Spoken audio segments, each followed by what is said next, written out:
Kamusta, Scorpio? Welcome to Like a Tarot. Alamin natin ang energy mo at ang energy ng person mo ngayon. At ang patungkol sa relasyon. Pero alamin muna natin kung ano ang message ng mystical cards sa iyo. Paalala para sa mga bagong viewers na ang reading na ito ay timeless reading. General reading, ano man na edad mo or gender mo, kunin mo lang kung ano yung akma sa sitwasyon mo.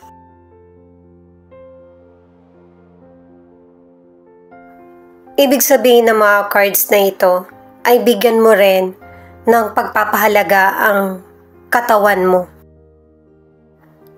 Iprioridad ang kalusugan, ang pag-exercise. Ito yung isa sa hustisya na dapat mong ibigay sa sarili mo na alagaan ang pangangatawan. Ano man ang gender mo or edad mo. Huwag pabayaan ang sarili. Magkaroon ng limitasyon sa gustong kainin or inumin.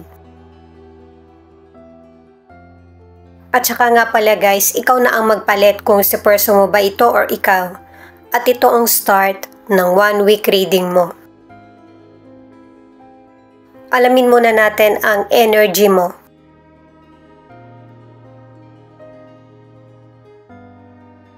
The Death in reverse, 6 of Cups, Ace of Swords in reverse. Itong mga cards mo pinapakita na merong transformation na magaganap sa buhay mo. Na dahil sa takot mo, ito yung magpapadelay. Pero hindi pa rin mapipigilan kung ano yung nararapat na mangyari sa buhay mo. Ang pwede mo lang magawa ay ang magpakatatag. Nakadalawang cards na para sa mag-move forward. Ang ilan kaya hindi maka-move forward kasi meron pang hindi natapos or walang kasagutan yung nangyari sa nakaraan. Walang ending. Ang ilan sa career or negosyo, mas maganap ka ng trabaho na may satisfaction at saka fulfillment. Yung masaya ka. Kasi makakahanap ka naman ng mga makakasundo mo sa career o negosyo. At saka bago ka magpalit ng career o kaya ng negosyo, kailangan ready ka. Yung bang nakaipon ka or yung may pagkukuhaan ka ng kita habang wala ka pang trabaho. Medyo matatagalan ng paghahanap. Kailangan ng wise decision para maka-move forward. Ang ilang single, merong potential person or dati mong nakarelasyon na magbabalik muli sa iyo. Magkakaroon kayo ng communication or contact. Pero itong person na ito ay hindi talaga kayo magkasundo. Magkaiba kayo ng pananaw at saka gusto. Hindi naman ibig sabihin hindi mo gusto yung person. Pero ang dami niyong pagkakaiba na hindi niyo napagkakasundoan. Kaya ito yung nagiging dahilan para mag-give up ka. Ang ilan sa relationship, inuunawa mo yung person mo at iniisip mo kung magtatagal ba yung relasyon niyo. Dahil sa nagtatalo kayo ng person mo, walang clarity ang relationship niyo. Hindi niya maipakita ng maayos ang sarili niya sa iyo. 2 of Swords, 4 of Cups, 5 of Wands. Ito yung cards ng person mo. Kahit hawak ko na itong cards ng person mo, posible pa rin na magkapalit kayo. Ikaw na lang bahalang tumukoy. Itong person mo ay merong delay sa mga choices niya. Malungkot yung person mo sa nangyayaring sitwasyon sa buhay niya kasi hindi siya maka-move forward. Ang totoo, ang magiging kasagutan sa problems nyo ng person mo ay yung makikinig siya. Hindi pwedeng sariling interes lang o kaya yung nagbibingi-bingihan. Sa kung ano yung gusto mo na kailangan bigyan niya ng atensyon para mareresolbahan yung problema nyo or situation. Sa financial, i-handle mo ito ng tama kasi may ilang Scorpio. Naiengganyo ka sa nakikita mo online o kaya sa mga kaibigan mo. Yun bang pasensya na guys, may allergy kasi ko eh. Gusto mo rin subukan or magkaroon. Kaya ang ilan, nagkakaroon ka ng temporary problem sa money. May iba naman na meron kang nakaaway dahil sa pinahiram mo pero hindi binabalik yung money na hiniram sa iyo. Sa ipinangakong araw. At kapag nakikita mo sa social media, hindi mo nakikita na hirap siya sa financial. Para sa ilan na nasa relationship, hindi mo alam kung mag-i-stay ka ba or mag-let go na lang sa relasyon nyo. Kasi hindi naman ganitong kagulo na relationship ang inaasahan mo na magiging relasyon nyo ng person mo. Pero nakadalawang cards ka na, natingnan mo din yung mga naging magandang dulot sa iyo ng relasyon nyo. Para naayos ang miscommunication or misunderstanding. Ang ilang single, nakadalawang cards ka na hindi ka pa sure kung makikipagrelasyon ka ba or hindi. Pero meron pa rin darating na potential person na magkakagusto sa iyo. Or nangyayari na ito sa ilang Scorpio na merong person na nagtatalo. Dahil pareho kanilang gusto. Two of Wands, Nine of Swords, Five of Cups. Ito yung cards para sa relationship.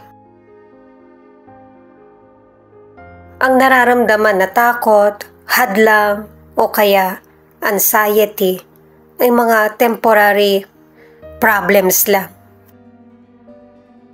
Ito kasi yung bukod tanging daan para mag-grow ka. Naka-4 na cards ka na para sa mga problems, pero hindi ito pang matagalan. Mareresolbahan mo din or kusang may healing or mareresolbahan. Ang ilan sa relasyon, patuloy kayong nagdedebate o nagtatalo ng person mo sa simula at kahit hanggang dito. Natatalo ang kaisipan nyo ng person mo ng negatibo. Kaya ang ilang Scorpio, hindi ito nakayanan.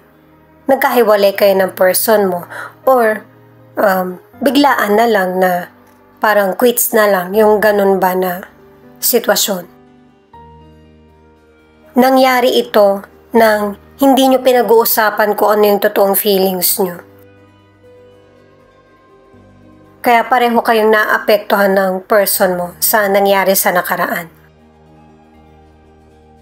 At katulad ng sinabi sa mga naunang cards, na kung hindi para sa iyo, hindi talaga ilalaan ng universe para sa iyo. Single ka man or nasa relationship, bibigyan ka ng hustisya ng universe na deserve mo. Masisave naman ang relationship kung pareho kayong honest sa isa't isa.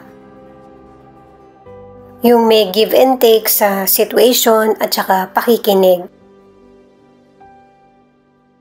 Ang ilang single, nagpunta ka o nakapunta ka sa ibang lugar o ibang bansa. Pero kahit nakapunta ka na, malayo ka na, naaalala mo pa rin yung nakaraan mo dun sa past person.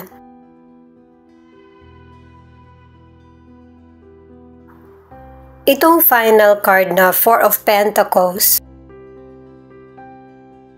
Natututo ka ng pahalagahan yung mga dumarating na opportunity sa iyo na matagal mong hindi naranasan or matagal bago dumating.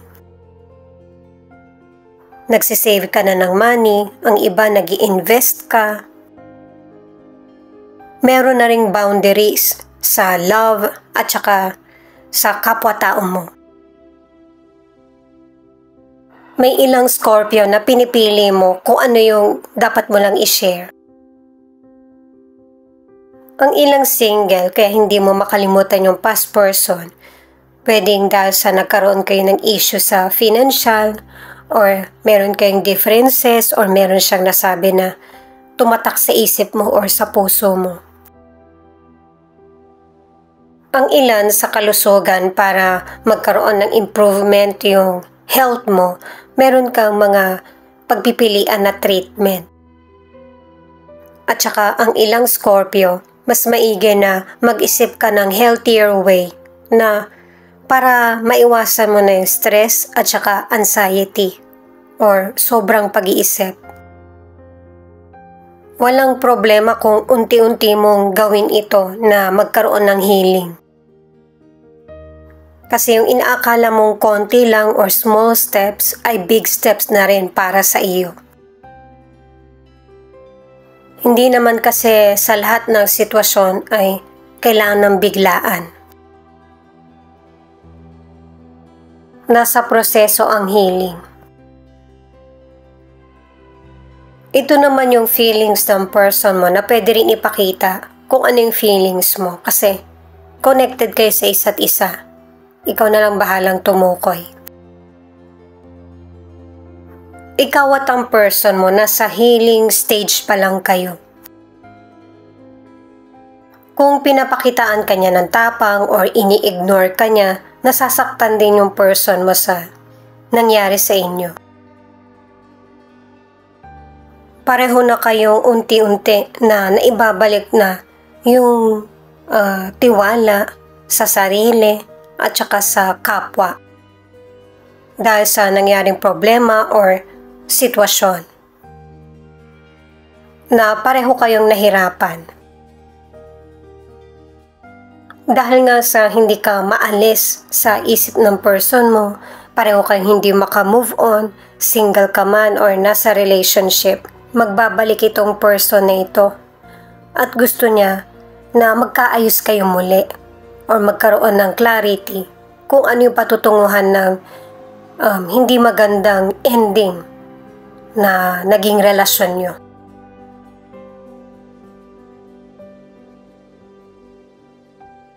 Na kahit hindi na kayo nagkikita or nagsasama,